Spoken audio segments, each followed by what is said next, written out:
से जुड़ी ये बड़ी खबर सामने आ रही है। वसई कोर्ट ने आरोपी सुजान को 14 दिनों की न्यायिक हिरासत में भेज दिया है। ये बड़ी अपडेट आपको बता दें, सुजान को पहले जुडिशियल कस्टडी मांगी गई थी और पुलिस ने लगातार कोशिश की थी पुलिस कस्टडी में, लेकिन तब पुलिस कस्टडी दी जाती रही है। लेकिन अब ये बड़ी अपडेट आई है कि अब की बार पुलिस कस्टडी न मिलके जुडिशियल कस्टडी सुजान की दी गई है।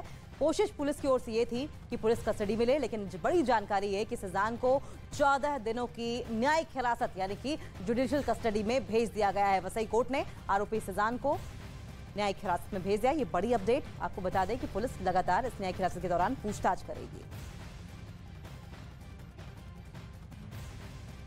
सामने आई एक तस्वीर से ये आशंका पुख्ता भी होती दिखी, क्योंकि वहां एक कार कई फीट बर्फ के नीचे दबी नजर आई।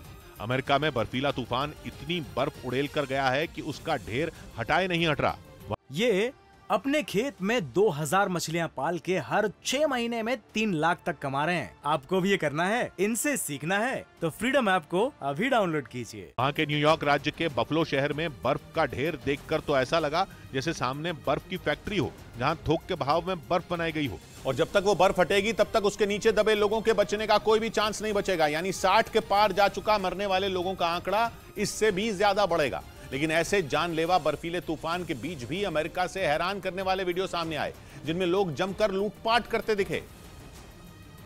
मतलब खराब मौसम का जमकर फायदा उठाया गया। तस्वीरों में होश उड़ा देने वाली लूट होती नजर आई।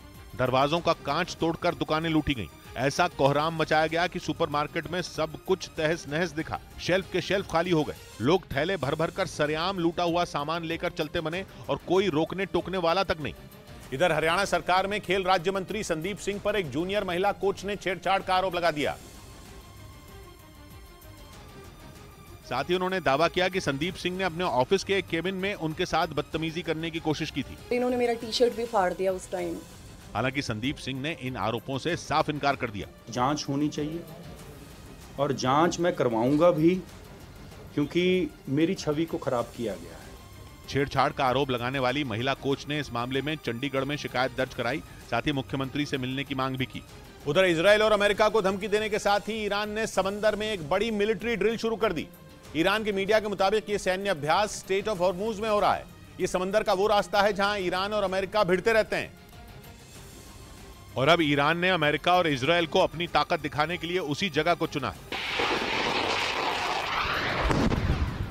ईरान इन दिनों इजराइल और अमेरिका पर बुरी तरह भड़का हुआ है। इसी वजह से उसने एक साथ अपनी सेना के तीनों अंगों को मिलिट्री ड्रिल में उतार दिया।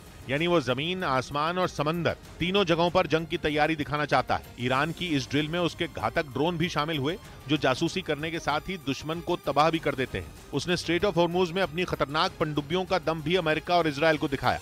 इसके साथ ही ईरान ने स्टेट ऑफ हॉर्मुज में इतनी बड़ी मिलिट्री ड्रिल करके अमेरिका को सीधी चुनौती दे दी, क्योंकि अमेरिका से उसका कई बार यहां आमना सामना हो चुका है। लेकिन इस बार वो जो मिलिट्री ड्रिल कर रहा है वो पहले के सैन्य अभ्यास से कई मायनों में अलग है, क्योंकि इस ड्रिल से पहले उसने न सिर्फ इजराइल बल्कि अमेरिका को भी धमकी दी। ईरान ने अमेरिका को आंख दिखाते हुए कह दिया कि वो उस पर हमले के बारे में सोचे भी नहीं, क्योंकि अगर ऐसा हुआ तो ईरान इजराइल के साथ अमेरिका की भी ईंट से ईंट बजा देगा। और अपनी चेतावनी पर मोहर लगाने के लिए ईरान ने ड्रिल में अपनी खूंखार मिसाइल जुल्फकार को शामिल किया। ईरान के मुताबिक उसकी ये मिसाइल 700 किलोमीटर तक वार करके किसी भी टारगेट को आसानी से तबाह कर सकती है। साथ ही उसमें ऐसे सेंसर लगे हैं कि किसी भी रडार के लिए इसे पकड़ना मुश्किल है। मतलब ये कि एक बार मिसाइल दाग दी गई तो तबाही तय है।